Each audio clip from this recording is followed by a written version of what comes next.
They sound like fever dreams, a Nazi flashlight that fires bullets, missiles guided by pigeons, and tanks made out of frozen water.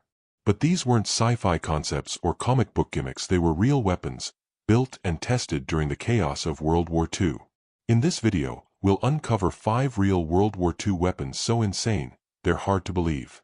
These forgotten creations prove that in war, desperation breeds madness, and sometimes, invention. In the icy wilderness of 1942 Siberia, desperation birthed insanity.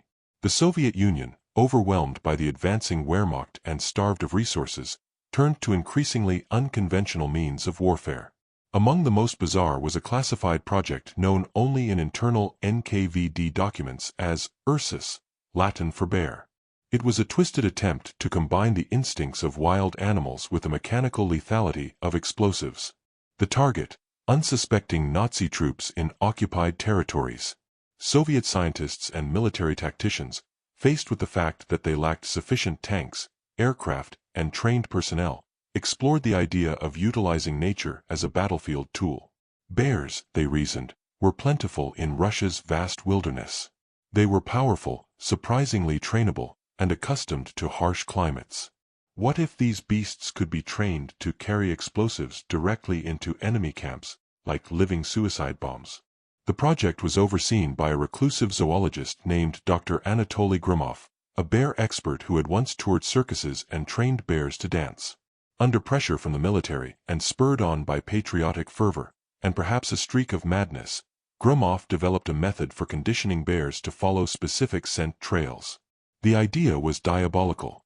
Coat enemy uniforms, obtained from captured or dead German soldiers, with a pungent oil extract. These scent markers would then be trailed into target zones, usually German encampments or supply depots. The bears, hungry and agitated, would follow the trail, believing they were hunting prey. The explosive device was another marvel of Soviet desperation. Shaped like a small harness pack, it was equipped with a timer and a remote arming mechanism that could be triggered up to 200 meters away. The timer was meant as a failsafe, but the arming switch, a basic radio pulse receiver, was dangerously unstable and often triggered prematurely. Each device contained around 3 kilograms of TNT, enough to level a truck or a small bunker. Initial tests were carried out in remote regions near Lake Baikal. The results were mixed. While some bears did follow the scent trails faithfully, many wandered off. Others became aggressive and attacked Soviet handlers. One incident saw a bear turn on its trainer after being startled by the ticking timer on its back.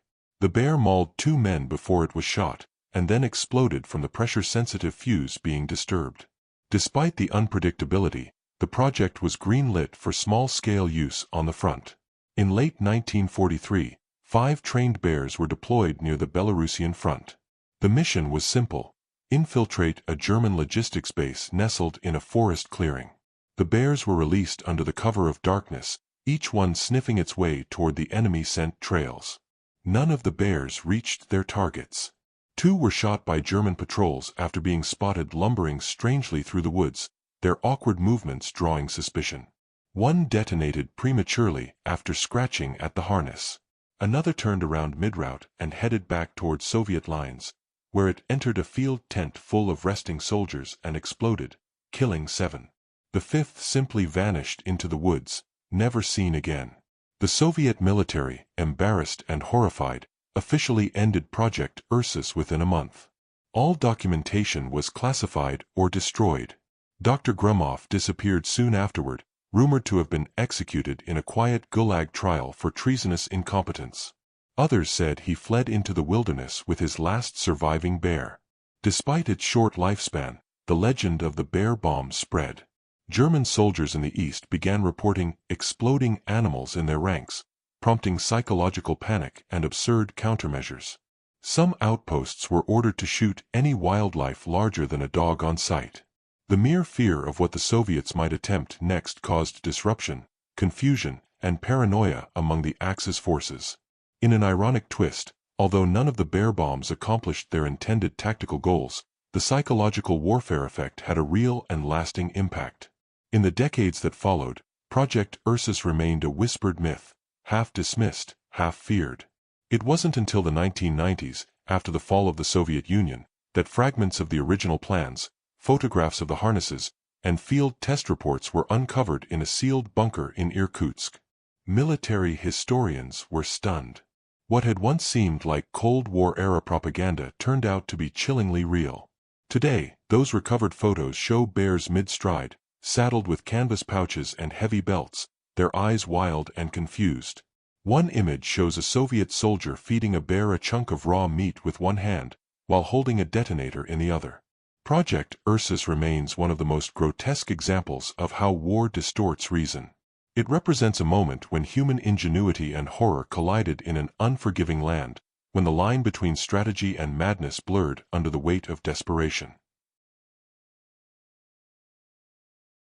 The thunder of war echoed across Europe in iron and fire, but deep within the shadows of Germany's military-industrial machine, a steel-clad behemoth was born that defied logic, strategy, and perhaps even physics. Code-named Panzerzug Nachtjager, this so-called ghost train, was unlike any other railway-based weapon conceived during World War II. It wasn't merely a mobile artillery platform. It was a phantasm of war, armored, silent, and cloaked in paranoia. Germany had a long tradition of militarized trains. Early in the war, they were used for troop transport and anti-partisan operations in Eastern Europe. But by 1943, as the tide began to turn against the Reich, desperation led to extremity. The concept of the Panzerzug ghost train emerged from a hybrid idea between the SS and the Wehrmacht, a night-operated, heavily armored train armed like a battleship on rails and capable of wreaking havoc across Allied supply lines under cover of darkness. The project was spearheaded by General Friedrich Kessler, a known fanatic with a taste for unorthodox warfare. He proposed the train as a psychological weapon. Its mere appearance and rumble on the tracks would demoralize local populations and Allied troops alike. But Kessler wanted more. He wanted myth. Engineers were summoned to a secluded rail facility in the Harz Mountains. There, construction began on a monstrous machine, a 12-car armored train, each car custom-built with 6-inch steel plating and designed to resemble a shadowy serpent in the night. The outer shell was painted in matte coal black, treated with a light-absorbing chemical to make it nearly invisible under moonlight. Even the wheels were specially greased to reduce noise. Armament was obscene. The lead car featured a twin-barrel 88mm flak cannon capable of firing at both ground targets and aircraft. The midsection housed two 20mm autocannon turrets and rotating machine gun nests. The rear car contained a makeshift command center and a coal-fed boiler capable of powering not only the locomotive but also a rudimentary electrical jamming system. This device, though rudimentary by modern standards, could emit short bursts of interference to Allied radio signals within a kilometer radius. To maximize fear, the engineers added a sinister touch. Loudspeakers hidden in the cars broadcast eerie sounds, whistling wind, clanking chains, distorted Nazi anthems. The intention was to convince enemy forces they were being haunted, not hunted. On paper, it was a marvel. In practice, it was a disaster. The Panzerzug ghost train's first deployment was along a captured Polish rail line near Lublin. On the night of March 3, 1944, under full darkness, the train rolled out. It traveled for 40 kilometers without incident, and German command reported that it had successfully derailed two Allied supply trains using an onboard track sabotage system. Steel wedges dropped onto the rails to cause derailments. However, on the return leg, disaster struck. The train, weighed down by its ludicrous armor, failed to navigate a curve properly. The front locomotive jumped the track and jackknifed it, causing the entire machine to lurch and crumple like a dying serpent. 3 cars caught fire. Ammunition inside the turret car detonated. The night sky was lit by flames, exposing the once-shadowed ghost for all to see. 17 crew members were killed instantly. Dozens more were wounded, many trapped inside the steel coffins of the derailed cars. Soviet partisans, alerted by the explosion, descended on the wreckage hours later, stripping it of anything valuable and capturing the survivors. Still, Germany did not abandon the project.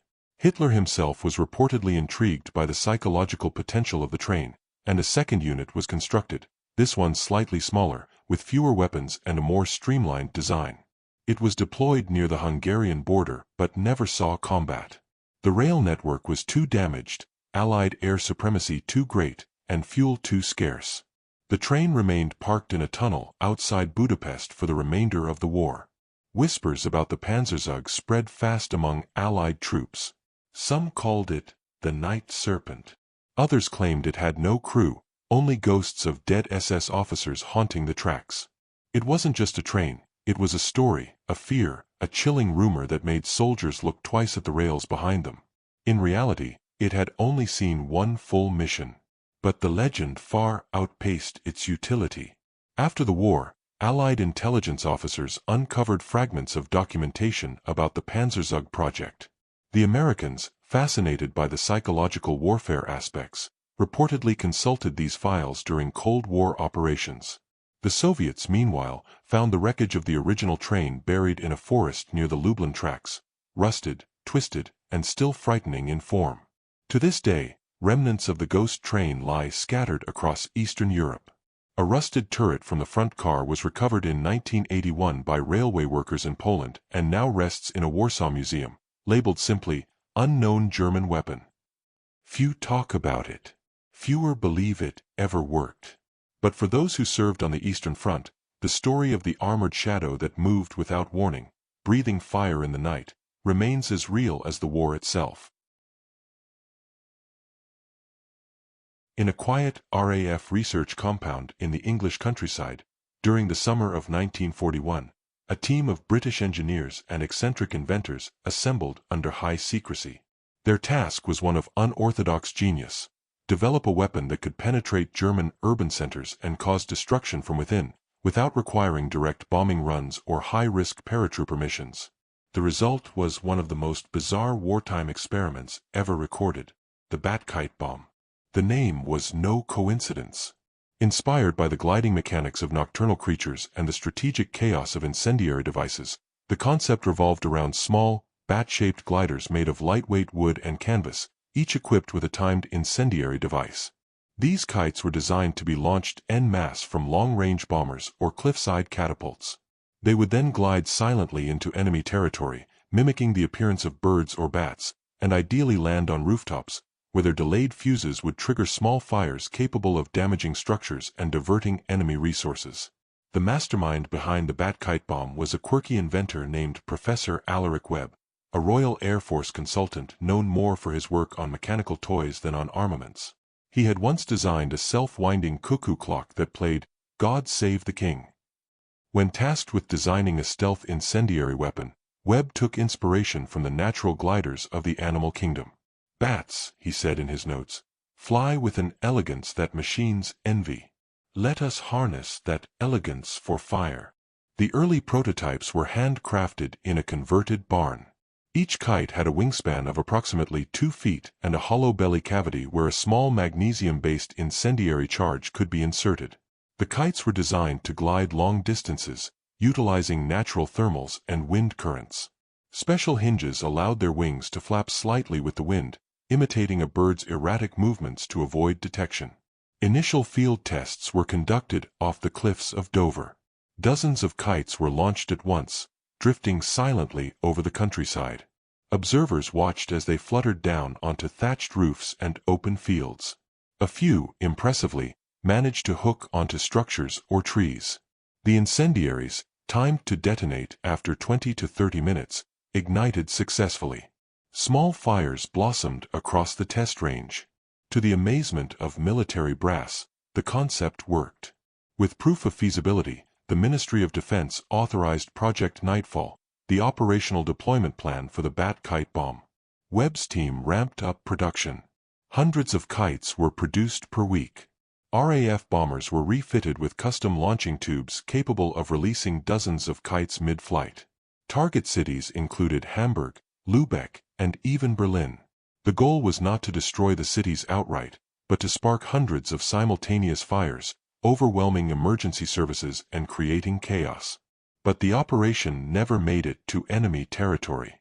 In October 1942, the first large-scale launch test was held in a controlled environment, a replica German town built by the British military for urban warfare training. The town had been constructed with meticulous detail, mock beer halls, train stations, shops, and even fake propaganda posters. The kites were launched from a low-flying bomber at dusk.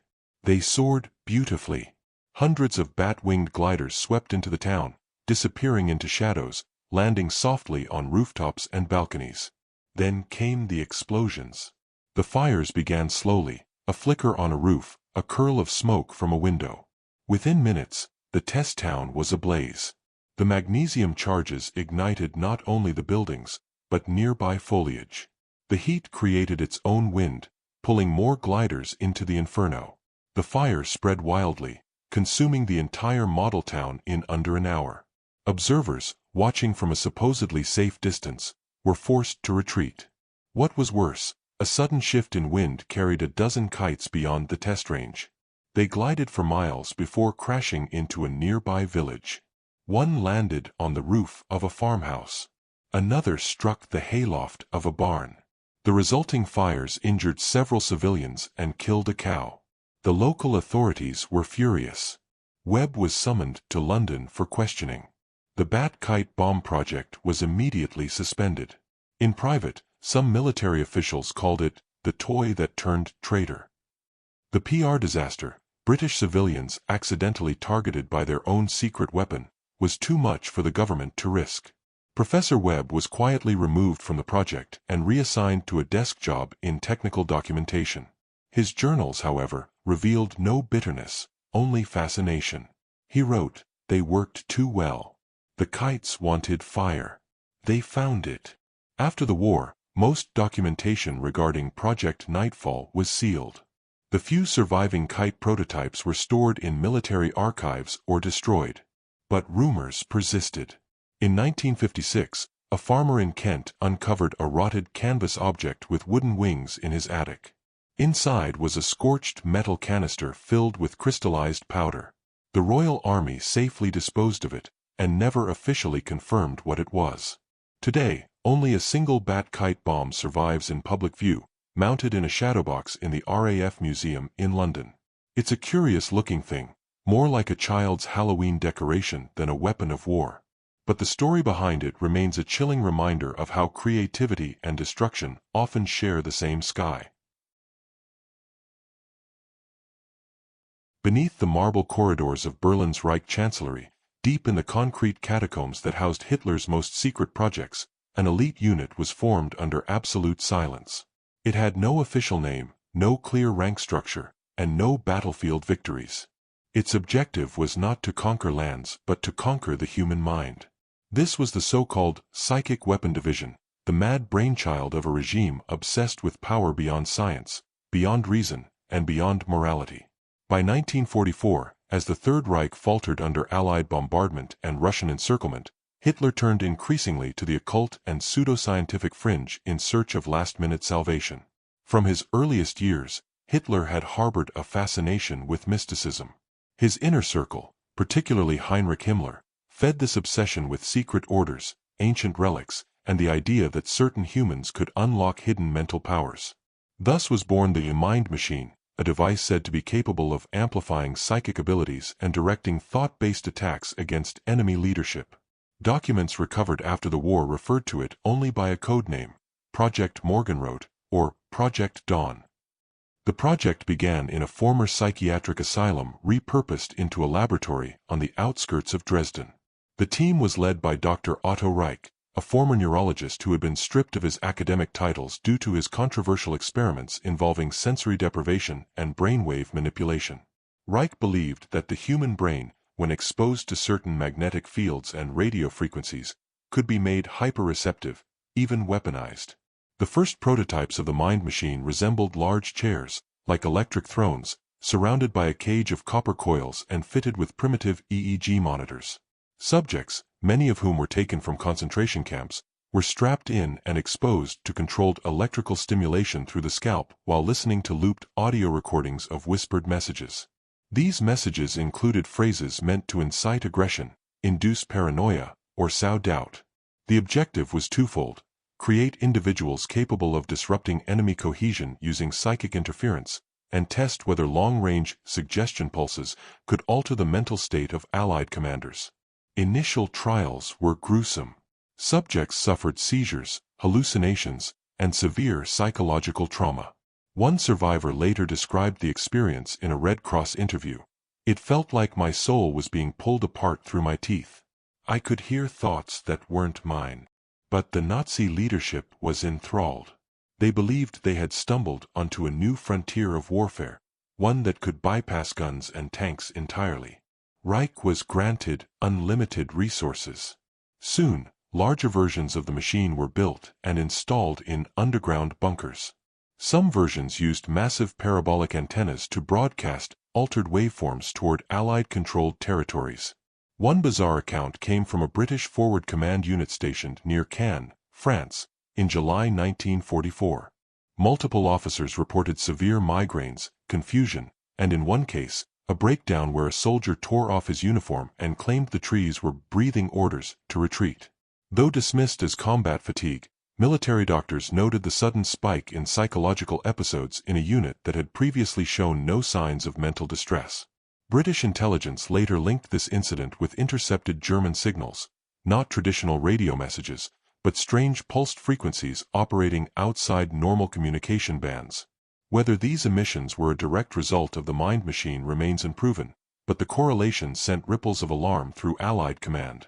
The final iteration of the mind machine was constructed in a vast underground complex beneath the Harz Mountains, protected by reinforced bunkers and disguised under the cover of an abandoned mining facility. This version, codenamed Og Gots, the Eye of God, was said to require 2 entire generators to operate. Reich claimed it could send mental waves of chaos over a range of 300 kilometers. But he needed a test subject with extraordinary sensitivity, a conduit. He found one in a young woman named Irma Weiss, a German medium who had once toured Vienna as a clairvoyant performer.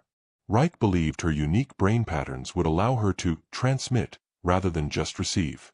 In January 1945, she was connected to the Eye of God during what would be its first and only full-scale test.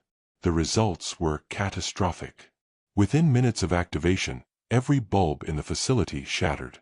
Equipment malfunctioned. Multiple technicians collapsed with bleeding ears and violent tremors. Irma screamed for several minutes, then fell silent. Her brainwave monitors flatlined, not from death, but from a complete neurological shutdown. When medics examined her, she was catatonic. She never woke again. Witnesses claimed they heard voices in the walls. One soldier fled the compound entirely and was later found wandering in the woods, speaking in broken English, a language he had never studied. The project was shut down within a week. Reich disappeared, likely executed or killed during the chaos of Germany's collapse. The Eye of God was dismantled, its components buried or lost in Allied bombings. All official records were either destroyed or hidden by surviving Nazi officials trying to distance themselves from the lunacy. In the years after the war, fragments of Reich's research surfaced in strange places. Cold War psychic experiments in the Soviet Union, MKUltra files in the United States, and even in fringe psychological journals that referenced neurological resonance fields eerily similar to the mind machine's original concepts. Today, most historians regard the mind machine as a desperate pseudoscientific fantasy, but a handful remain convinced that something real and terrible was discovered. Not because of what it achieved, but because of how determined the Nazis were to cover it up. And in a small, restricted archive in Berlin, a single photograph remains, a pale woman strapped to a metal chair, surrounded by wires, staring blankly into the lens as if watching something the camera could not see. As winter choked Eastern Europe in 1942, the Soviet Union faced an existential nightmare. German forces had encircled Leningrad, cutting the city off from vital supply lines. Starvation, disease, and relentless shelling ravaged the population. The Soviet High Command needed a miracle, not just to resupply the city, but to break the siege entirely. What they developed in response was perhaps one of the most bizarre machines of World War II. The ice tank, an experimental armored vehicle made almost entirely of frozen water. Officially named Object 279ZH, but nicknamed by its engineers as Morozko, meaning Jack Frost, The ice tank was the product of a desperate collaboration between military engineers and eccentric physicist Dr. Alexei Kuzmin. Kuzmin was a proponent of biomimicry and unusual material science, particularly inspired by a concept introduced in the West just a few years earlier: picrete. Picrete was a strange composite material, a mixture of ice and wood pulp, that, when frozen, became not only strong, but extremely resistant to melting and even bullets. The idea had been floated by British inventor Geoffrey Pike, who proposed entire aircraft carriers made of the stuff. But while the Allies discussed picrete in laboratories and think tanks, the Soviets decided to build something from it, fast. Dr. Kuzmin believed that an armored vehicle constructed of frozen picrete could not only withstand enemy fire but glide silently over frozen terrain, bypassing German front lines across Lake Ladoga, the icy lifeline into Leningrad. Even more audacious was his proposal that the vehicle be self-regenerating. If damaged, it could be patched up by pouring water into cracks and letting the frigid temperatures refreeze it. The ice tank was designed with a circular base, resembling a giant upside-down bowl, to distribute its weight evenly over thin ice. Its hull was a thick dome of picrete, shaped by pouring the mixture into a massive steel mold and freezing it using pressurized ammonia cooling systems. Reinforced with a skeletal metal frame, it had a small steel cockpit for 2 crew members and an open turret housing a 45mm anti-tank gun. The drive mechanism was equally strange, a series of wide, flat, ski tracks on either side powered by a reconditioned T-26 tank engine. These skis allowed it to skate across ice at low speeds without breaking through the surface. The exhaust was redirected underneath the tank to keep the water at its base slightly thawed, creating a thin film to reduce friction, a rudimentary and extremely risky hover effect. By December 1942, a prototype was complete. It was tested on the frozen Volga River under strict secrecy.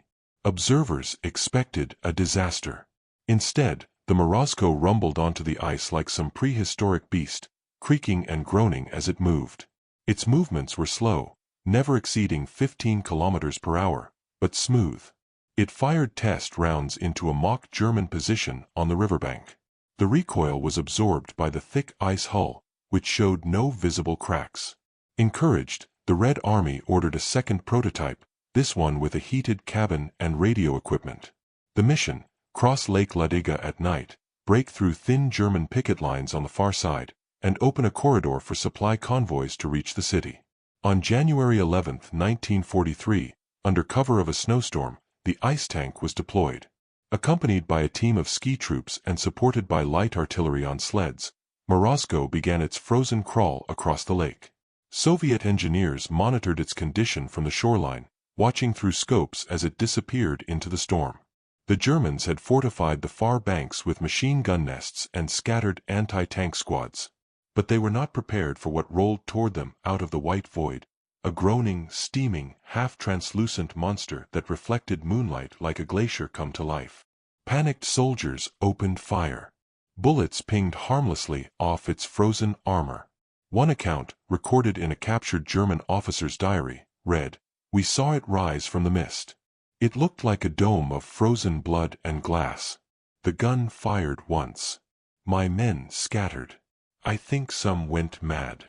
The Morozko reached the German line and plowed directly through a fortified machine gun nest. But then came the cost.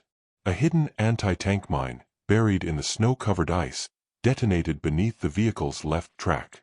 The blast cracked the lower picrete hull and ruptured the heating system. The rear section began to melt rapidly under stress. Steam hissed from the cracks as the freezing lake water seeped inside. The crew tried to reverse, but the engine froze over within minutes. The ice tank began to collapse, like a melting sculpture in slow motion. The ski troops launched a diversionary attack, buying enough time for several supply sleds to slip through the chaos and reach Leningrad. Morozko had served its purpose, not as a war-winning juggernaut, but as a terrifying, sacrificial distraction. Its wreckage sank partially into the ice, later recovered by Soviet divers and disassembled. A third model was proposed, this time with thicker insulation and a flamethrower attachment, but by then, the siege was breaking and interest waned. The frozen miracle was quietly shelved. After the war, Project Morozko was dismissed as absurd propaganda, a Siberian myth. But in 1987, during excavation near the banks of Lake Ladoga, a group of historians discovered what appeared to be massive slabs of compressed ice embedded with splinters of cellulose and twisted steel rods. Tests confirmed it was pykrete. No official monument marks the experiment. No medals were awarded to the engineers or the crew. But for one bitter winter night, on a lake of death and silence, a tank made of ice rolled across the darkness, a ghost of science, desperation, and frostbitten hope. Every case adds a new layer of mystery, leaving more questions than answers. Which one lingers in your mind, and what's your take on what really happened?